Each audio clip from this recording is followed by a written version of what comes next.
अमोल कोल्हेजी, मागच्या वेळेच्या दुप्पट जागा आणायच्यात आपल्याला. फक्त राष्ट्रवादी काँग्रेस आणि शिवसेना आणि काँग्रेसच्या मिळून 170 पेक्षा जास्त जागा महाराष्ट्रात येतील, हा विश्वास मी आज या निमित्तानं देतो. पुढचं सरकार आपलंच येणार आहे आणि आपलं सरकार येईल त्यावेळी या भागातले अनेक प्रश्न, आता बिबट्याचा प्रश्न 2004 पासून सुरू आहे, नुसत्या घोषणाच. निवडणूक आल्यावर तर फारच घोषणा सुरू झाल्या, अगदी हिरड्याचा कारखाना देखील आठवायला लागलाय.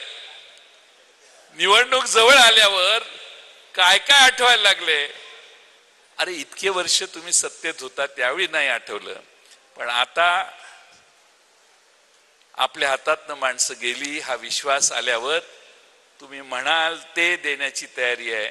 तुम्ही कुणी जर उभा राहून त्यांच्या सभेत सांगितलं हे बाकीचं काहीच नको, आम्हाला चंद्र आणून द्या, तर त्या चंद्र आणून देण्याच्या कल्पनेला देखील ते होकार देतील. कारण लाडकी खुर्ची वाचवायची आहे.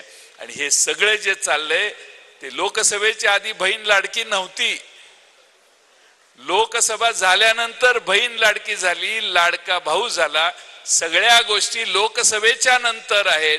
उशिरा सुचलेलं शहाणपण महाराष्ट्राने ओळखलेलं आहे आणि यांना यांची जागा दाखवण्याचं काम तुम्ही आम्ही सगळ्यांनी करूया एवढीच विनंती करतो. आणि मी या निमित्ताने घोषणा देतो, उभा राहून घोषणा द्या, काय बिघडत नाही. छत्रपती शिवाजी महाराज की, छत्रपती संभाजी महाराज की, पुण्यश्लोक अहिल्यादेवी होळकर यांचा, महात्मा ज्योतिबा फुले यांचा, राजर्षी शाहू महाराज यांचा, डॉक्टर बाबासाहेब आंबेडकरांचा. हर हर महादेव. जय महाराष्ट्र, जय हिंद.